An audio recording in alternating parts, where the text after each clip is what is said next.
Hello, and welcome to today's conversation on tech regulatory policy and how big tech should respond. I'm Bennett Richardson, President of Protocol. Thank you for joining us, and thank you to our partners, the Chamber of Progress, for making today's event possible. At Protocol, we aim to arm you as decision makers in technology, business, and policy with actionable news and analysis to help you do your job. This week, we launched Protocol Policy, our latest section and newsletter covering the most important tech regulatory action at the state, federal, and international levels, along with how the tech industry is responding. Calls for tech regulation from lawmakers, regulators, small businesses, even consumers have become deafening. It now seems almost certain that antitrust action, privacy laws, and more could influence the industry in some form in a bid to rein in the most powerful companies in the world's most powerful industry.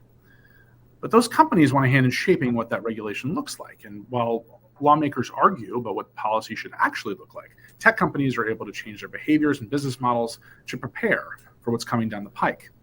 In today's Protocol Policy event, we'll hear from Congresswoman Lori Trahan, as well as a panel of experts to look at what lawmakers really hope to achieve, how tech companies are already responding to the threat, and what a realistic vision of tech regulation might actually look like in the future. We're so glad you could join us today. If you're not already subscribed, don't forget to sign up for our Protocol Policy newsletter and Protocol's entire family of newsletters at protocol.com/newsletters. To kick things off, I'm excited to bring up Adam Kovacevic for an executive conversation. Adam is the founder and CEO of our partner on today's event, the Chamber of Progress, a new center-left tech industry policy coalition promoting technology's progressive future. Adam's a veteran Democrat tech industry leader who has a front row seat for more than 20 years in the industry's political maturation. At the Chamber of Progress, he works to ensure that all Americans benefit from technological leaps and that the tech industry operates responsibly and fairly. Welcome, Adam. Thanks for having me. Of course. Let's start at the kind of very top and at the beginning. You founded Chamber of Progress almost a year ago, and in less than that year, you've already grown into a major voice in policy conversations around technology. Can you tell us a little bit about the Chamber and why you decided to launch it last year? Sure. As you said, we're a center-left tech industry association. I'm proud to call myself a pro-tech Democrat because I'm a big believer in the ways that technology has really helped achieve a lot of progressive goals, giving people more access to goods and information, breaking down information gatekeepers, bringing university libraries to the world, to the inner city. And I believe, unfortunately, that too many Democratic policymakers, I think, wrongly interpreted the 2016 election results as signifying that voters had turned negative towards tech, which I don't think is true. Of course, we need rules to make sure that companies operate fairly. I think most companies agree with that. And we also need good policies in place to make sure that everybody can benefit from technological leaps. That's why things like broadband investment from the bipartisan infrastructure package are so important. But as you said, I've been in tech policy for 20 years, and I think right now we've probably seen more bills probably around tech reform regulation than we've probably ever seen before. But what I haven't seen is any voters marching on Washington or Albany or Sacramento demanding, significant changes to the services that they use every day. And I think the reality is many of the regulatory proposals in the spotlight, not all, but some of them, are pushed by competitors or pushed by big competitors, small competitors, sometimes other entities, foundations. We haven't seen the kind of voter movement that we've seen around other issues like healthcare, voting rights, immigration, women's rights. And I think that one of the dynamics that I'm attuned to it and mindful of is that, Senator Klobuchar talked about this in a markup of her bill last week, about big tech companies kind of lobbying against her bill. And of course, companies have a bottom line interest, but it's also clear that her proposal would have a big impact on their services, which of course, hundreds of millions of people use. And so I think, there is a dynamic where you do have hundreds of millions of sort of happy customers of a lot of these services. And I think, frankly, in an imperfect way, it's left to companies and to groups like ours to highlight the stakes for various ideas for consumers. And I understand the skepticism of industry kind of carrying that message, but there is a reality that there are hundreds of millions of people who are happy with a lot of these services. Yeah, no, thank you for that. And as you described, we are really moving into this new phase of debating some of these specific regulatory frameworks and recommendations. Just to kind of double down on that, how do you think the industry should be responding right now? And what regulatory recommendations is the Chamber itself making? Yeah, I agree with you. I think mercifully, we're starting to move from the phase of the debate where policymakers say we got to do something about big tech to the stage where we say what specifically should we do. There is my feeling is that there is a lot of agreement, understandably, among policymakers that the big tech companies in particular have a lot of power, have a lot of influence. They do. To argue otherwise would be to deny reality. But there's less agreement, frankly, when we start debating the pros and the cons and the benefits and impacts of particular proposals. And I don't think either policymakers nor industry nor companies can remain at the level of abstraction, right? So for policymakers, it's not enough to say, oh, these companies are big and we got to do something. What do they propose to do specifically? And for industry, it's not going to fly to say all regulation bad, everything's going to break the internet. You have to explain, I think, step by step how the impact that a regulation will have on a business or product, and let policymakers decide if that's an impact that they want to see or not. Frankly, I think you saw this in the markup the Senate Judiciary Committee last week of the Klobuchar anti-discrimination bill. There was a genuine exchange, right, about kind of who to help, right, the merits and demerits of doing so. And then, frankly, also a genuine exchange about the impact of something like content, discrimination rules on content moderation. How do you ban discrimination without tying, say, Apple's hands against Parler and Gab, right? Senator or Congresswoman Eshoo introduced a bill last week banning targeted advertising, right? The FTC has explored this as well. Who would that help? Who would that hurt, right? A lot of my fellow Democrats have said they want a better, healthier internet. But in our view, I think some of the proposals, for example, to remove Section 230 protection, that's one of the most vital tools that we have that promotes sort of healthy content moderation. So I think everyone agrees that tech will be regulated. Now it's time to kind of move beyond slogans. And I think the stage of the debate, which we are moving towards, which is let's debate specific ideas, what they'll help, what they'll hurt. Yeah, picking up on your last point there, I wanted just to double down on one specific area around algorithms. Recently, legislation has been introduced in Congress which require social media platforms to let users even select a version of their services where content selections are not driven by algorithms. What challenge is that legislation trying to solve, and what would the impact of that be as it's currently written? Yeah, this is the filter bubble transparency bill. I think if you zoom out, it's an interesting example of kind of the partisan wars we've seen over speech regulation. Some Republicans like it because they think it'll expose what they consider to be kind of, the liberal bias of tech algorithms. I think some Democrats like it because they think it will reduce what they see as kind of, social media disinformation diet. The reality, I think, is that without algorithms, news feeds would be junk. They'd be full of spam, hoaxes, irrelevant posts. Algorithms, I think, have become a punching bag. I find that's unusual because algorithms actually are a pretty important tool for providing really a quality experience. But I do think one of the things that's interesting about this is this proposal. It speaks to kind of the bully pulpit role of legislation. And Senator Warner talked about this in an interview last week where he talked about his bill, the Honest Ads Act, which was introduced a couple years ago, that would require greater disclosure of political ad. He admitted it didn't get bottled up by industry, it got bottled up by Mitch McConnell, didn't want to do anything on political advertising. But Facebook, Twitter, Google, they all now basically provide ad libraries of the exact kind of thing he wanted to do. Even the filter bubble bill, Facebook, Twitter already provide sort of reverse chronological feeds, which is what some of the proponents of that bill wanted, right? App Store legislation that's targeted Apple and to a lesser extent Google. Over the last year, both of those companies have changed the terms so that smaller app developers are all paying less. So, I mean, you can kind of go down the list, speech, data portability. I know that there's kind of many kind of view voluntary agreements as kind of a relic sometimes of the Obama era. But I think the reality is that platforms have made what I consider to be valuable improvements in response to legislative proposals, even if that's not the law passing, the bill passing. Got it. Yeah, no, that makes sense. We're getting ready to hand it over to Ben and the Congresswoman. Would love, just as a final thought from you, from the chamber, what are some of the alternative solutions that you all are advocating for as you look towards what you want the future to look like? Yeah, I think it's really kind of the no-brainer stuff, right?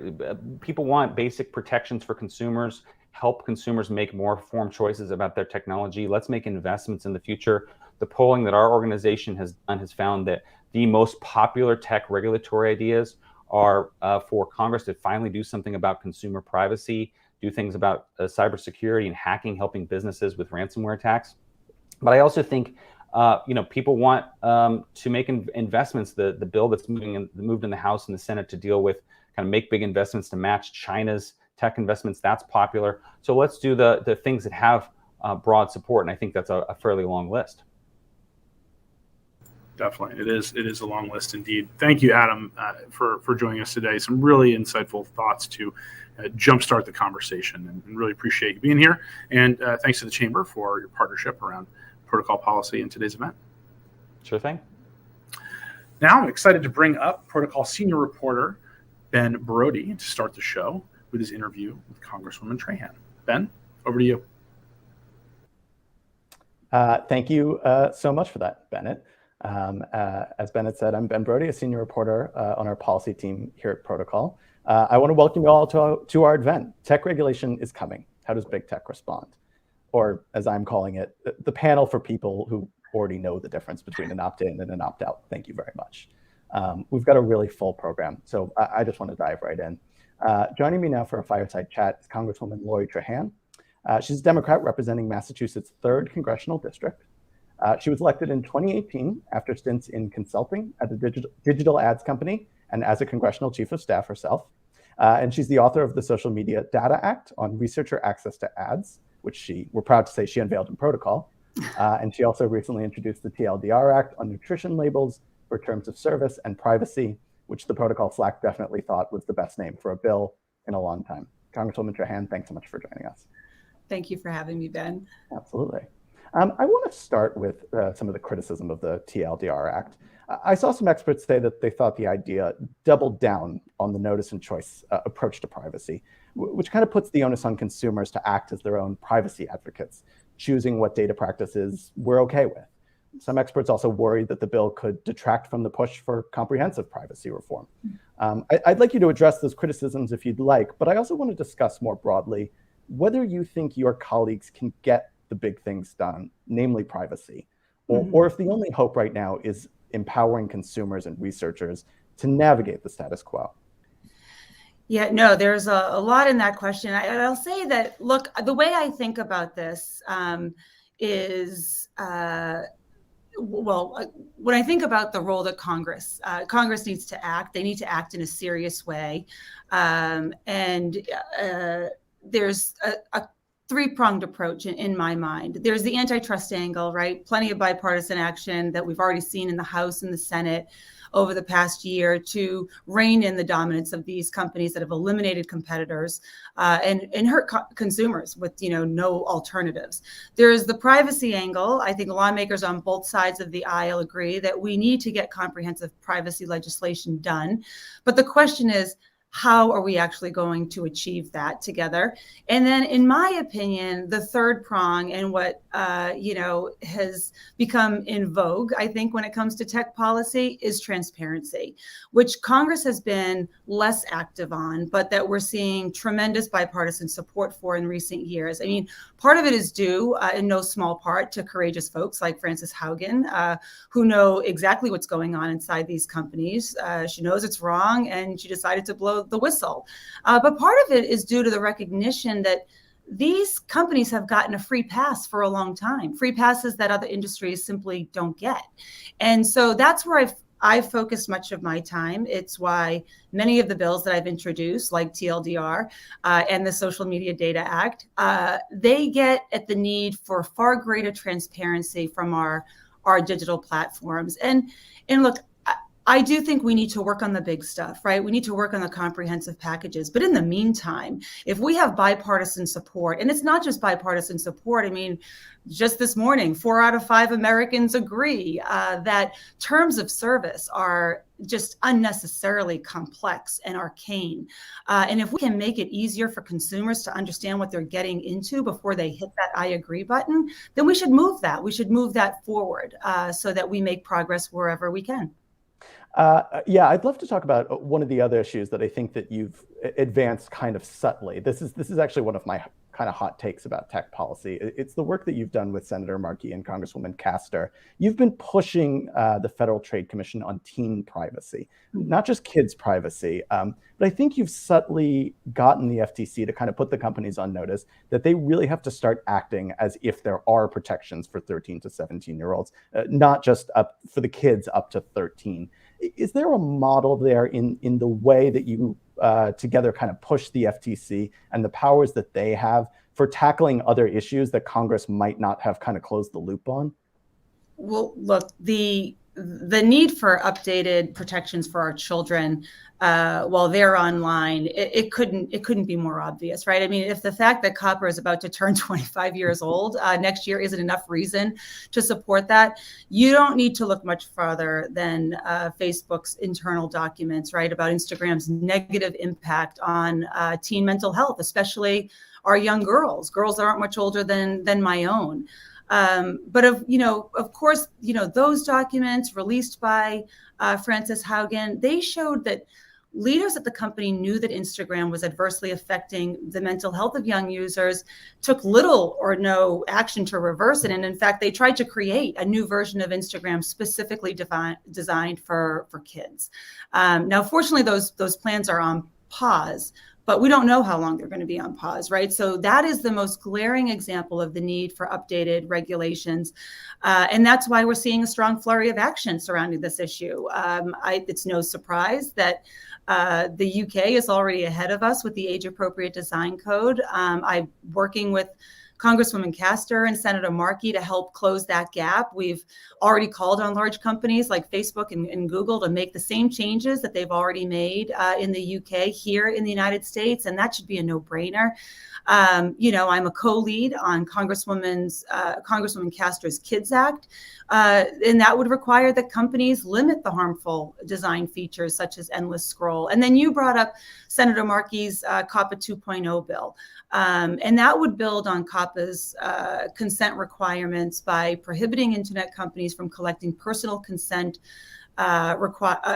personal information from users who are 13 to 15 years old without their consent. And I guess collectively, we recognize that there's a need to act in this space. And I've got to tell you, as a mom of two young girls who see my kids interface and engage with technology every single day, I'm going to sound the alarm about the urgency in doing so, because it really is an on-ramp right now that comes earlier and earlier in the development of our children, and one that we need to put guardrails on. Yeah, absolutely. You talked about transparency earlier, and that's sort of the core of a lot of the work that you've done, including Social Media Data Act. What are some of the things that you think could be the most important for the research community to get insight into, and maybe potentially what kind of changes could that prompt thereafter? Well, yeah, one of the reasons why like a bill like the Social Media Data Act is so important is because it's kind of become painfully obvious that there are people who act in bad faith. They're easily able to take advantage of ad targeting algorithms to push products in ways that hurt users, right? We've seen evidence of pill party ads targeting young users, something extremely alarming to me as a mom. Predatory for-profit colleges that target their ads toward veterans who recently got their GI benefits, conversion therapy organizations targeting our LGBTQ youth. I mean, and so much more. And I think companies have pretty much zero incentive to change their approach, because frankly, they have a near total domination of the market. And let's be honest, like business is booming for them. So I think when you have something like the Social Media Data Act that requires these large digital platforms to publish and maintain an ad library that's accessible for independent researchers, it includes, those key data points about advertisements on their sites, you make it more transparent. We can actually understand what the impact is of these ad targeting practices on everybody, not just our children. And one other thing that the bill does is it creates a working group that's convened by the FTC, responsible for publishing guidance on how platforms can share data beyond ad targeting data with independent researchers in a way that, of course, protects consumers' privacy rights. But if we don't take the first step with transparency, then we really, it is difficult to craft our legislation and to come up with responsible policy making. So I do look at transparency as the first step, as table stakes in so many of the things that where we really need to move on. Take us inside some of the conversations that are going on around your bills, but also some of these larger issues. What's going on either in Congress or in the administration or even at the FTC that you think can advance some of these goals that you've been talking about? Yeah, well, I think right now what's most apparent is that we need Congress to act. I think I've only been, this is my my fourth year. I'm in my second term. I did spend some time at a tech company, and I feel a lot of urgency. I feel a lot of urgency to kind of catch Congress up with these multiple watershed moments that we've had with big tech. I think there's absolutely a bipartisan appetite to do something on big tech regulation. We've seen that on the antitrust front as recently as this week. I have a strong relationship with Senator Cassidy and a few other Republicans who are interested in advancing, just common sense, bipartisan transparency measures.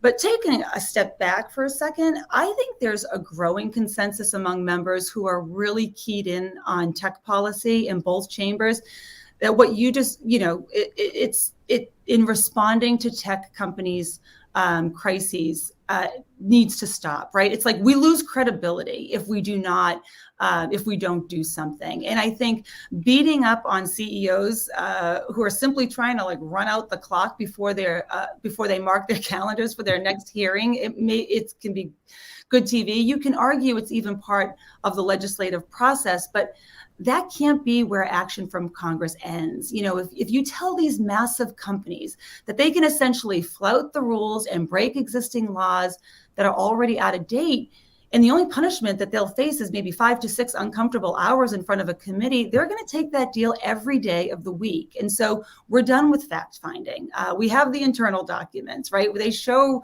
rampant patterns of wrongdoing. Congress needs to act now. And so, look, I've personally made a point of prioritizing bipartisan bills that get us closer to where we need to be when it comes to transparency. And many of them I feel are common sense, and others would agree. And if we can't get the bipartisan support necessary for those larger pieces of legislation for one reason or another, right, and there's a lot of things at play, then we should absolutely move these smaller bills when we can. And if we can reach a consensus on the larger transparency or privacy package, let's vote on the obvious bills with bipartisan support like TLDR, and let members who oppose it explain why they're against plain language summaries of legal contracts that every single one of their constituents have to sign. Either way, I believe, and I truly believe, the time for talking in circles has long passed, and people rightfully expect for Congress to act.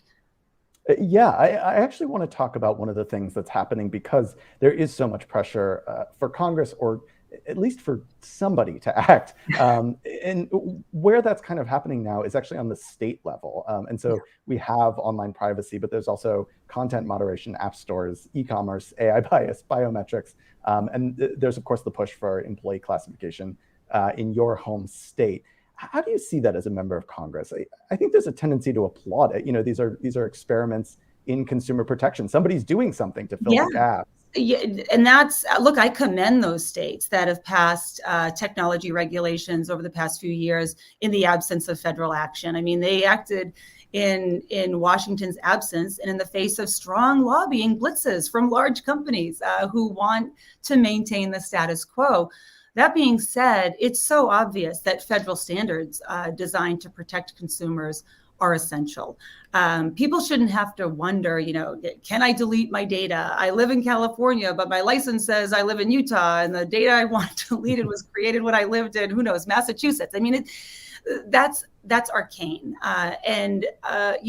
Any of the major tech companies will tell you that one of their biggest benefits is that they've allowed for more flexibility on where we work and where we live and how we go to the doctors and connect with loved ones, et cetera. So we need data rights that match that flexibility across state lines. And my hope is that state laws and strong actions, from state AGs who are enforcing them can continue to apply pressure at the federal level to pass a strong national standard and to push industry toward better practices.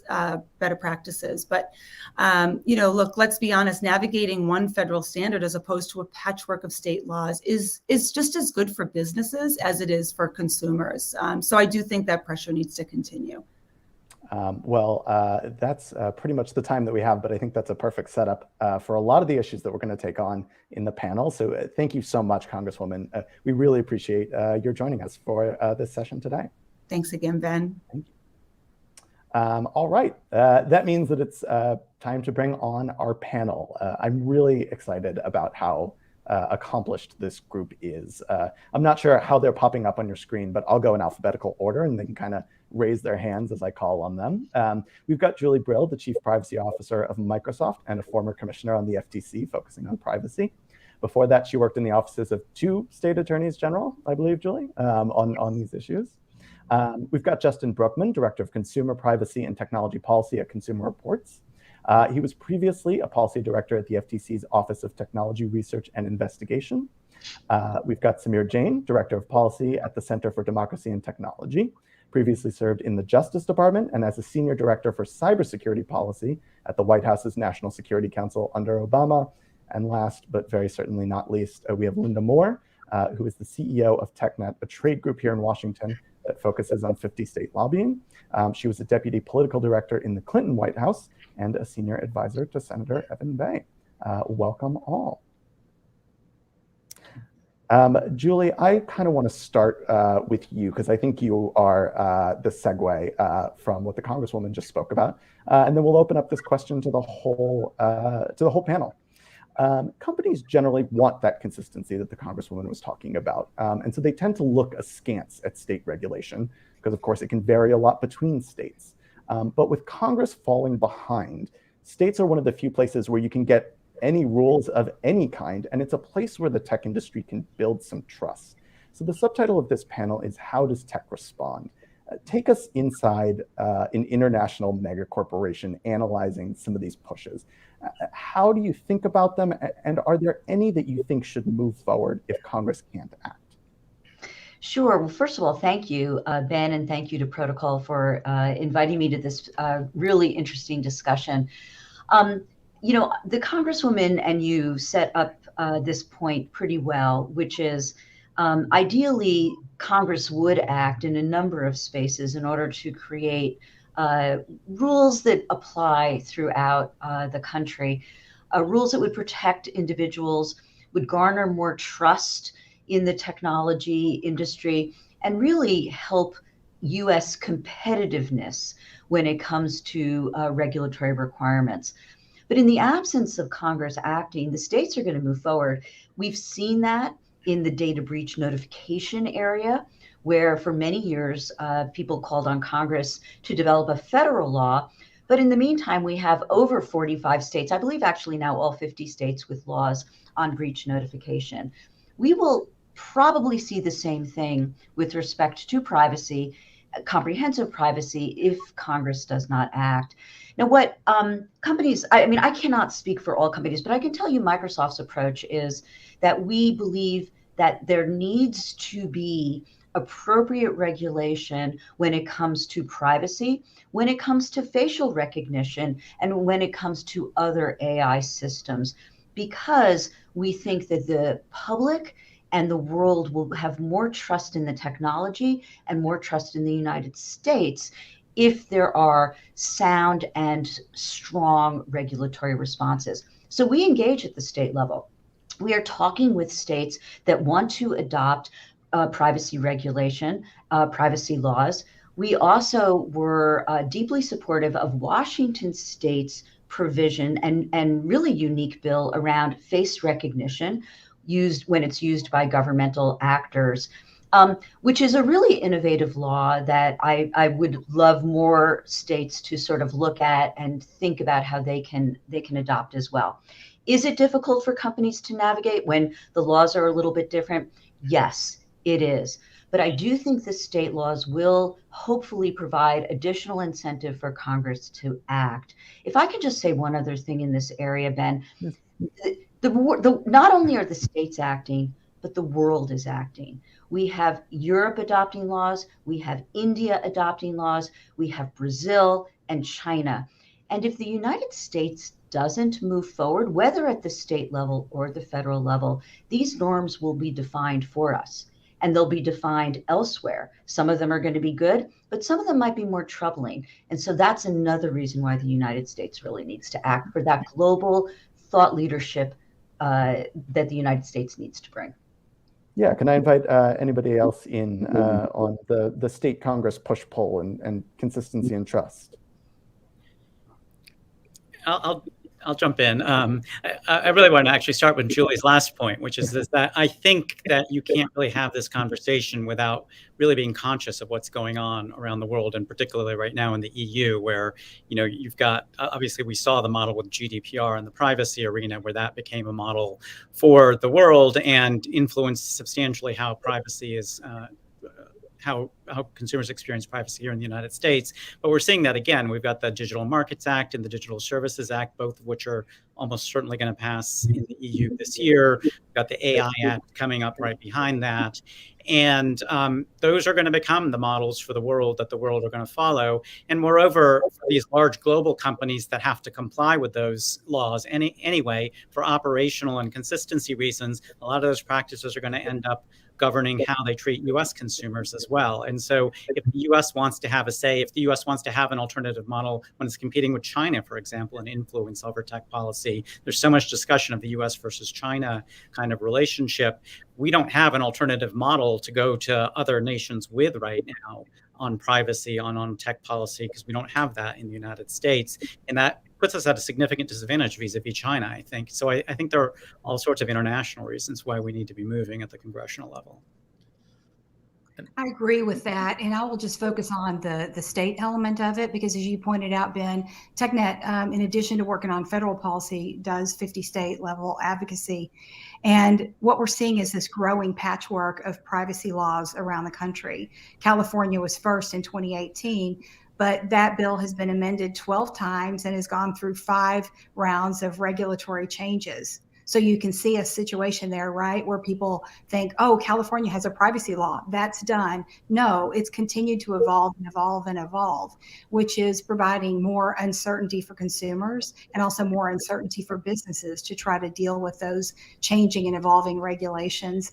And then California has been joined by Virginia and Colorado with having their own privacy regime. And the governor, even when he signed that bill, said, this bill needs work. We definitely need to make some changes to this bill. So it is a very complex, complicated area to get into. All of these issues are. I'm just dealing right now just with privacy.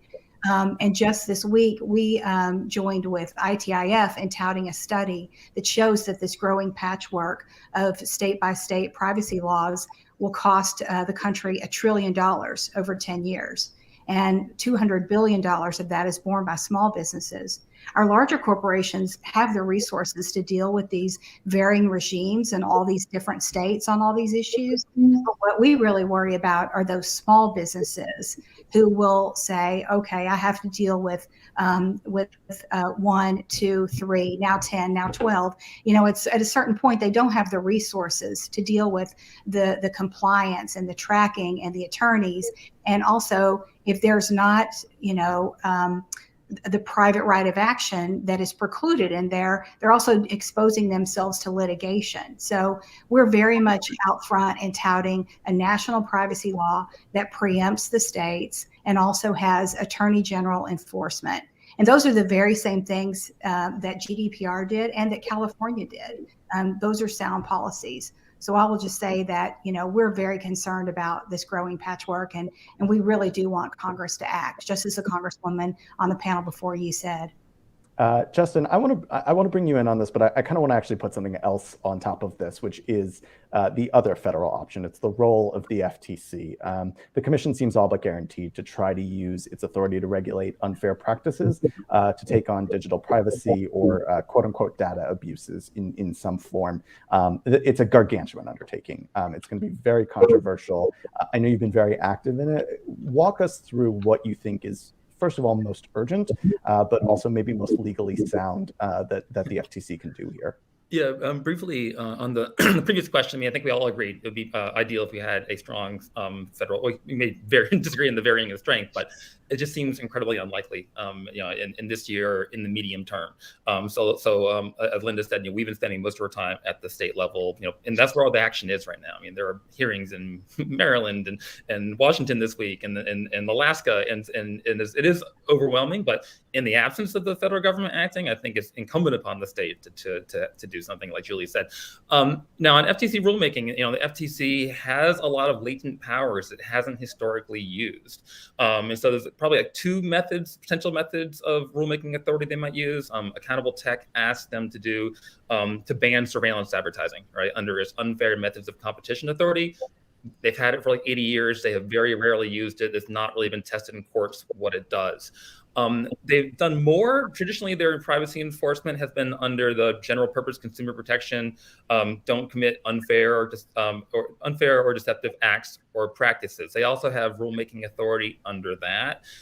We actually released a paper today analyzing what that could look like. I think for us, the most important thing they would do would be to prohibit secondary use, right? Like if you go to Amazon, you buy something, you give them your information, they give it to DHL, and that's all fine. You don't want to have to say okay to that. It just happens.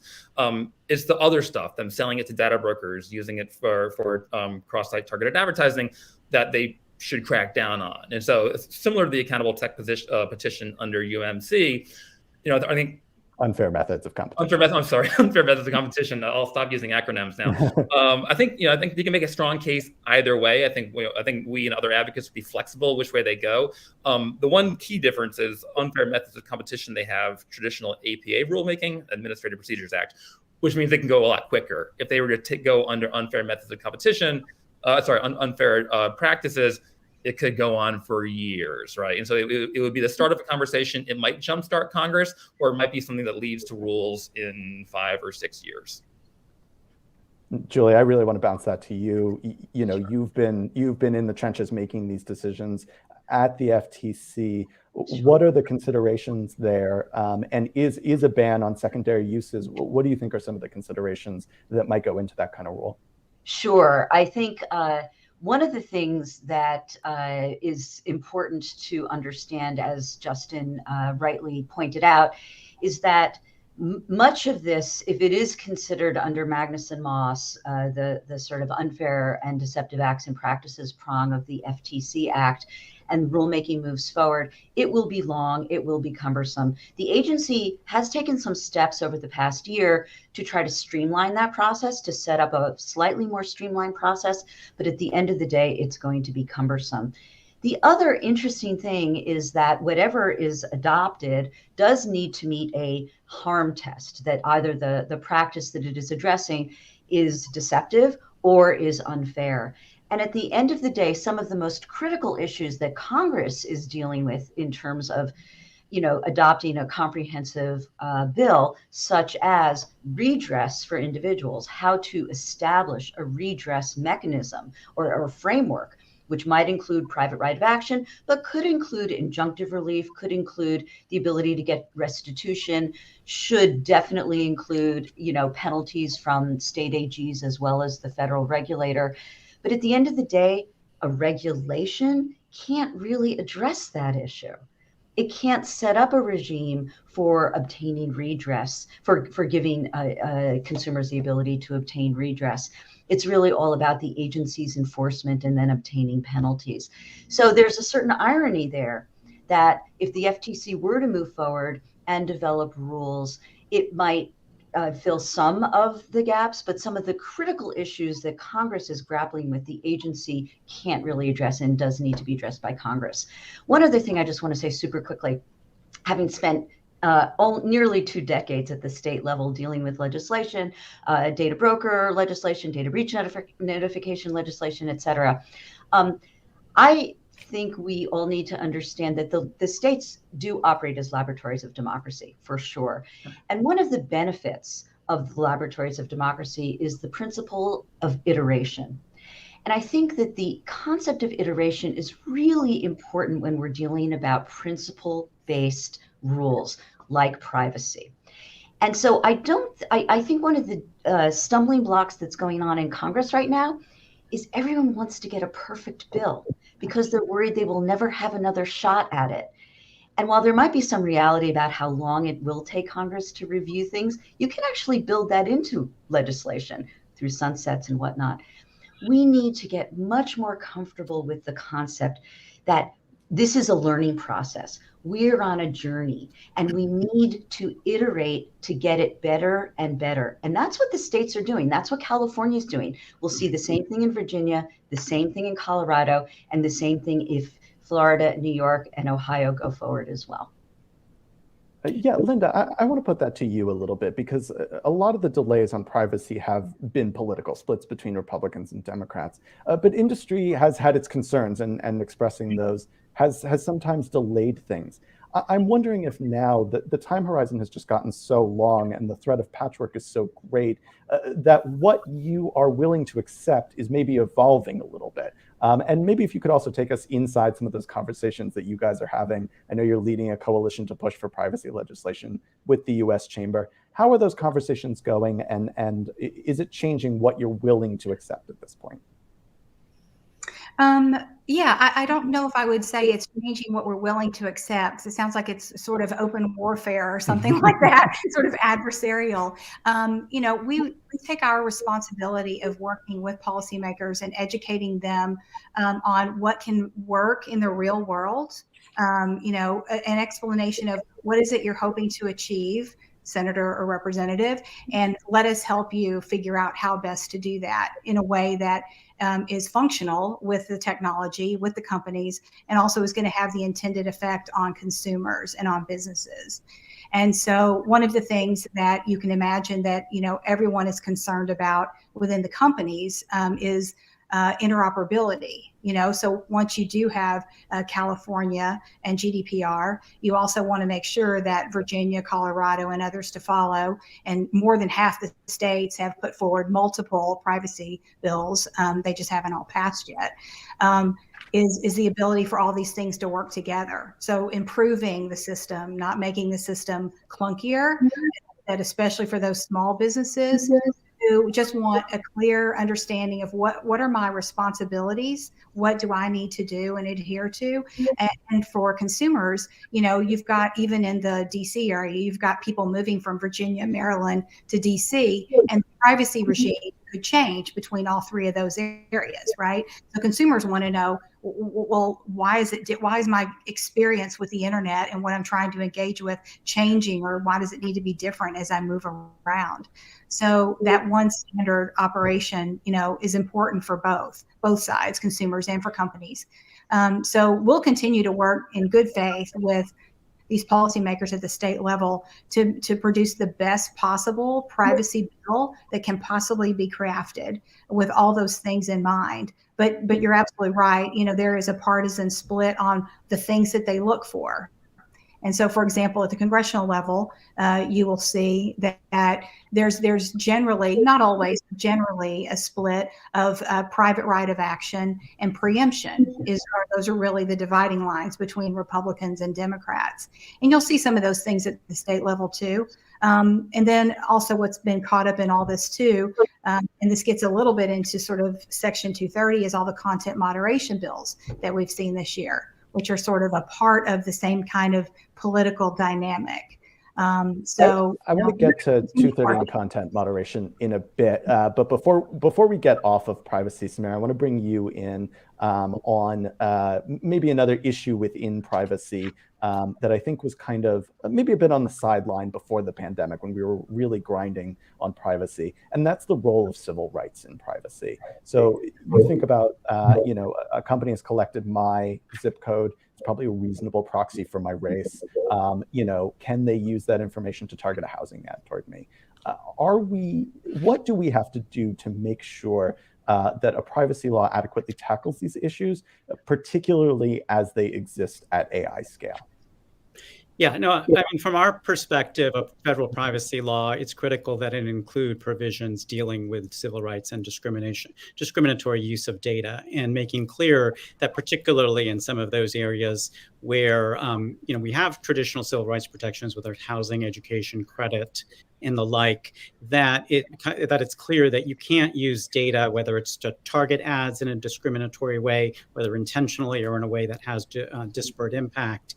And to make clear that all of the actors within the internet ecosystem have that responsibility. Because I think, although obviously we have the existing civil rights laws, I think in many cases it's not necessarily clear that those civil rights laws apply to all of the actors in the ecosystem, in the digital ecosystem, because sometimes they're directed, specifically to a predator or specifically to particular types of players that might not encompass, the internet platforms and the like. And so we do think, and I think a lot of the main proposals in Congress, if you think of, for example, Senator Cantwell's bill, the COPRA bill, has provisions related to civil rights.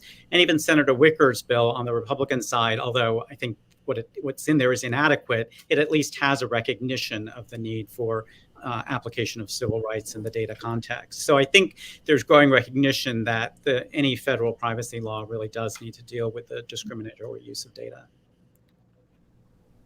Yeah, I would just add to that. I mean, there is kind of growing, I think, from industry too. I think a lot of our conversations with companies have been like, well, yeah, we should not be using data in ways that has a disparate impact on folks, using traditional disparate impact analysis. So I think there's definitely common ground there.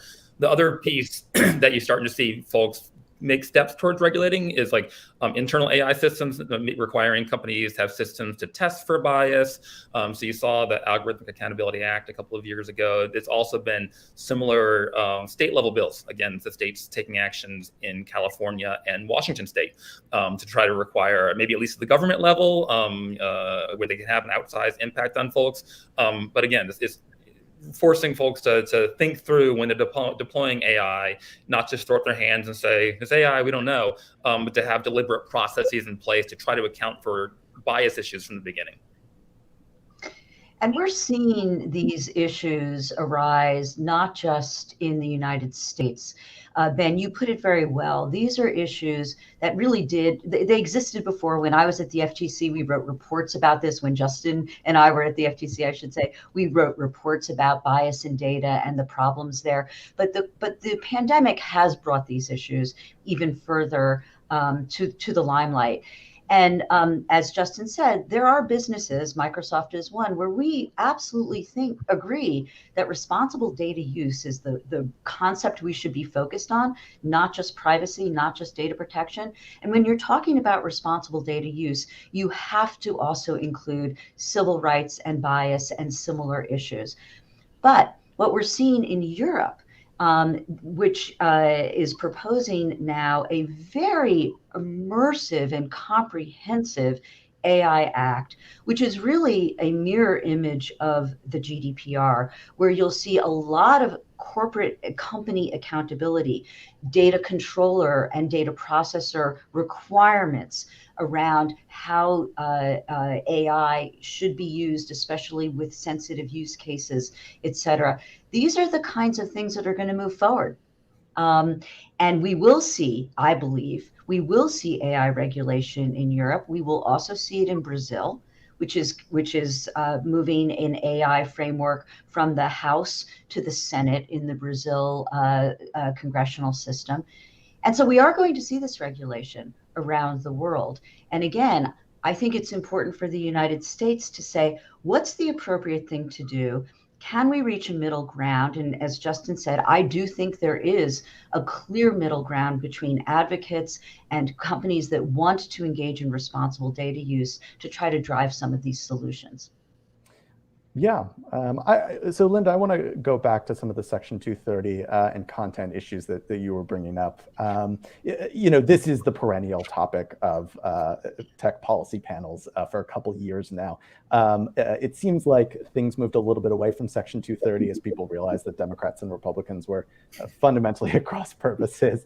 But now it seems like the states are solving that issue for them, where things are maybe a little bit more highly partisan and people can do a Republican bill or a Democratic bill. You have the Florida and Texas anti-conservative kind of Section 230 content moderation bills. Those have been paused over free speech concerns by federal courts. But you have blue states that are looking at, taking away liability protections for election or health misinformation. When you're thinking about how you lobby on these issues, how is the game different when it's in the states? And then I'll open it up for the whole panel of how do you think these issues are different when they're being tackled at the state level? Yeah, as you can imagine, and that you pointed out here in your opening, every state is different. You really have to look at the political landscape, right, of the control that a certain party has in the Senate and the House and in the governor's office, and what the dialogue around the issues are in the state. Because in many states you have a predominance of one party that can really achieve their goal, no matter what the objections are from the other side. So this content moderation we're seeing is an example of how the broader voting public feels, right? Republicans are very much motivated by we're being censored, and Democrats are very motivated by we don't like all the disinformation and misinformation. So we're taking it state by state based on what it is they're trying to achieve.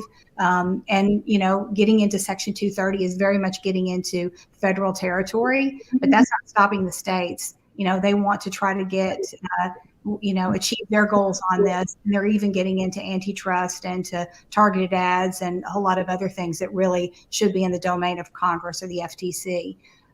But, as Julie pointed out, and a couple of the panelists did, trust and how companies deal with data, and also how they moderate and review all of the content on their site and use their internal mechanisms to remove content is very important.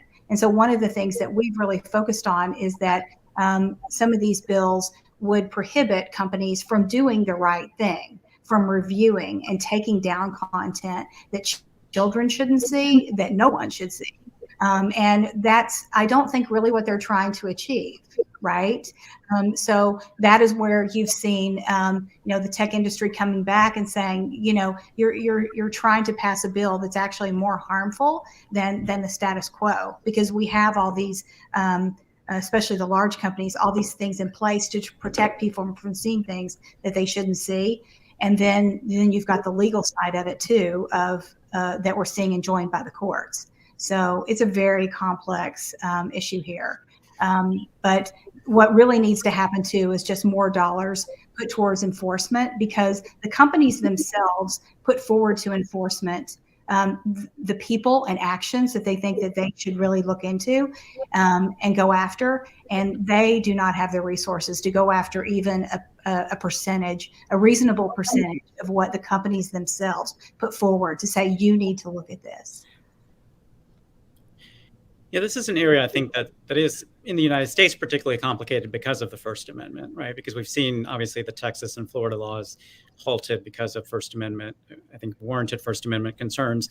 But on the flip side, the concerns, as you say, on the Democratic side with disinformation and misinformation, I think dealing with that are going to quickly run into First Amendment problems, because the reality is that there's a lot of lawful but awful speech out there.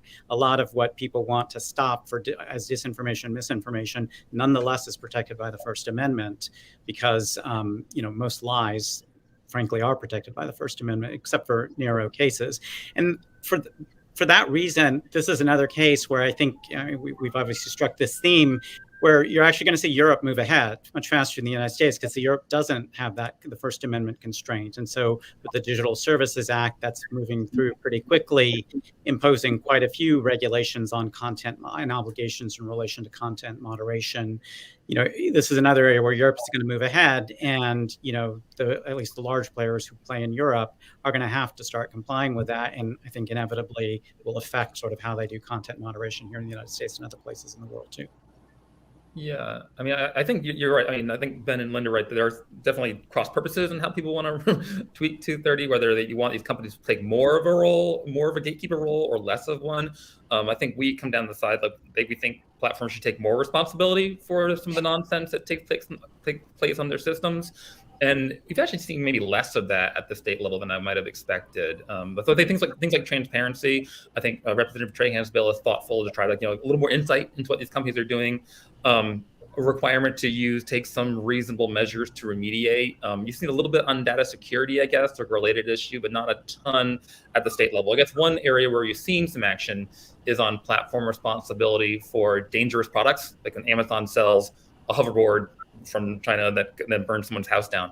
There was close to passing legislation in California to require a company that is so involved in the e-commerce platform as Amazon to bear product liability. But I think the courts have, at least in California, have superseded that and said, yes, of course, someone like Amazon is going to be strictly liable. I think you have seen other actions similar at the state level. I think that's another place we might see states say, you know what, if a product harms someone, like, again, real damage, then I think someone who is so, who does ship the product, who does has a chance to vet sellers, should have the responsibility, should bear the cost of that harm. Great. We're almost getting to time here, but I want to put a lightning round to the panel. And so if everyone could answer this in 1 to 3 sentences, and maybe we can go Julie, Justin, Samir, Linda. What do you think is the most important thing that will actually happen, actually get done in tech policy in 2022? Me first? Julie, you're up. Thank you. I think the thing that is most likely to happen and is deeply important is bringing children's online privacy protection into the 21st century. It is an area that is deeply important, as the representative talked about earlier. Lots of new revelations have come to bear. And we need to be protecting everyone who's under 18 in varying degrees and with varying types of protections. But that's something that I think actually could be done in the very near future. All right, Justin. We mentioned the FTC initiating a rulemaking will not be done this year, but I think will be hugely consequential in the long term. Relatedly, there have been efforts, we didn't talk about this, but the efforts to give the FTC more funding to actually do their job. There are some efforts in Build Back Better. Also, Civil Penalty Authority would give them a ton more authority. I don't know how much those are still in play, but things that desperately can and should happen. And then finally, we didn't even talk about competition, but the non-discrimination bill advancing, seeing some of these, I think, very targeted, and I think they have tried to be very thoughtful in narrowing them to address real harms. I think we'll see those, and that would be very important. All right, Samir. I think you'll start to see more and more regulations around the use of AI, and particularly dealing with bias and discrimination in particular verticals and particular sectors, and really from the local all the way to the federal level. And we saw New York City, for example, recently pass a bill which we think is inadequate, but nonetheless is a bill that tries to regulate the use of AI in hiring. It has its problems with it, but it's sort of an example of that. We've seen, EEOC has announced an initiative at the federal level. You've got OSTP looking at these issues. And I think at the state level, you've got activity as well. So I think we're going to increasingly see regulations around the use of AI, particularly in the areas of bias and discrimination, sort of at all levels of government. Yeah. And Linda, take us away. Yeah, so on a totally different track here, I'm going to say immigration, high-skilled immigration. The most important thing that we do to buttress our tech sector, but also just all businesses across the country in all sectors to deal with this workforce crisis that we have right now is to increase high-skilled immigration. And I was really pleased to see that earlier this year, the DHS opened up some restrictions that will deal with the backlog, and also noticed earlier this week, the Biden administration eased up on some restrictions and opened up some opportunities for high-skilled immigration. And then the House Competes bill that was just unveiled last night has some immigration provisions in it. So the most important thing we can do for our technology sector in America, and also for all businesses, is to increase high-skilled immigration, and I have real hope for that. Well, that sounds like a great set of answers to end on. I want to thank Adam Kovakovich, Congresswoman Lori Trahan, Julie Brill, Justin Brookman, Samir Jain, and Linda Moore. And of course, thank you all for tuning in.